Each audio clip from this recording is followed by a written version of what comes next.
అందరికీ నమస్కారం. నేను మీ దేవ సహాయాన్ని. Welcome to news 4 TV. ఈరోజు ఒక ముఖ్యమైన సమాచారాన్ని మీ ముందుకు తీసుకురావడం జరుగుతుంది.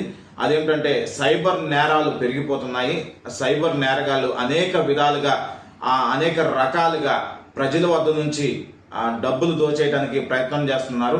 అది వస్తువు రూపంలో ఇస్తానంటామో, లేదంటే ఫోన్ కాల్ ద్వారా మీ ఇంటికి ఒక వస్తువు పంపిస్తున్నాం, ముందుగా డబ్బులు చెల్లించండి, డీడీ తీయండి అని అదొక రకమైనటువంటి సైబర్ మోసం. అయితే మరో మోసం ఏంటంటే మన వాట్సాప్ నెంబర్కి ఒక బ్యాంక్ లింక్ అనేది పంపిస్తున్నారు. ఆ బ్యాంక్ లింక్ పంపిస్తున్నప్పుడు ఆ బ్యాంక్ లింకుని మనం ఓపెన్ చేసిన వెంటనే మన బ్యాంకులో ఉన్నటువంటి డీటెయిల్స్ మొత్తం కూడా ఆ యొక్క సైబర్ నేరగాడి చేతిలోకి వెళ్ళిపోతున్నాయి. సైబర్ నేరగాడి చేతిలోకి వెళ్ళినప్పుడు ఆ సైబర్ నేరగాడు మన అకౌంట్ లో ఉన్నటువంటి ఏదైతే ధనం ఉందో ఆ ధనాన్ని దోచేయడానికి ప్రయత్నం చేస్తున్నాడు. ఆ సైబర్ నేరగాళ్ళ విషయంలో మనం ఎంత జాగ్రత్తగా ఉంటే అంత మంచిది. మనం వాట్సాప్ కి ఒక బ్యాంక్ లింక్ పెట్టడం అనేది జరుగుతుంది.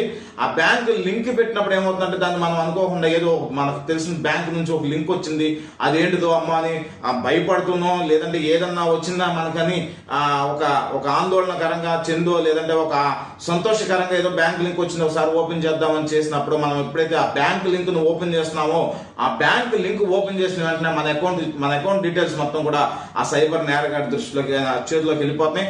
వెంటనే మన బ్యాంక్ అకౌంట్ లో ఉన్నటువంటి డబ్బులను అతను దోచేస్తున్నాడు. ఈ రకంగా కొంతమంది సైబర్ నేరగాళ్ళు వాళ్ళు దోచేటువంటి ప్రయత్నం అయితే చేస్తున్నారు. సైబర్ నేరగాళ్ళ విషయంలో ఎంత జాగ్రత్తగా ఉంటే అంత మంచిది. మీకు వస్తున్నటువంటి వాట్సాప్ నెంబర్లకు వస్తున్నటువంటి లింకులను ఓపెన్ చేయమాకండి.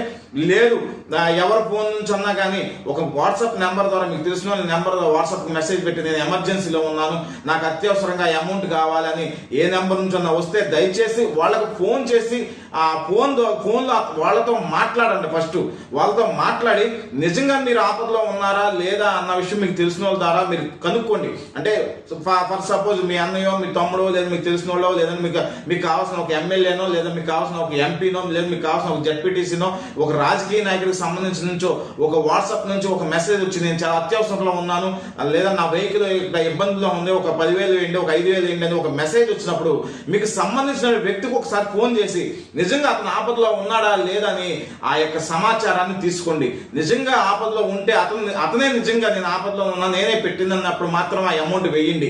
అప్పుడు వరకు కూడా ఆ అమౌంట్ వాట్సాప్ ద్వారా వచ్చింది కదా, పాపం నన్ను ఏదో అడిగాడు, చాలా కాలం తర్వాత అడిగాడు, మళ్ళీ ఏమైనా అనుకుంటాడేమో, ఏమైనా ఇబ్బంది పడతాడేమో, తర్వాత నాకు అవసరం వస్తే ఇస్తాడో లేదో అన్నటువంటి సందేహంతో అయితే మాత్రం సైబర్ నేరగాళ్ళకి డబ్బులు మాత్రం కొట్టమాకండి. దయచేసి సైబర్ నేరగాళ్ళ నుంచి మిమ్మల్ని మీరు కాపాడుకునే ప్రయత్నం చేయండి. వాట్సాప్లో వస్తున్న మెసేజ్లు కానీ, వాట్సాప్లో వస్తున్న లింకులకు కానీ, లేదంటే టెక్స్ట్ మెసేజ్లో వస్తున్న లింకులకు కానీ మీరు స్పందించకండి.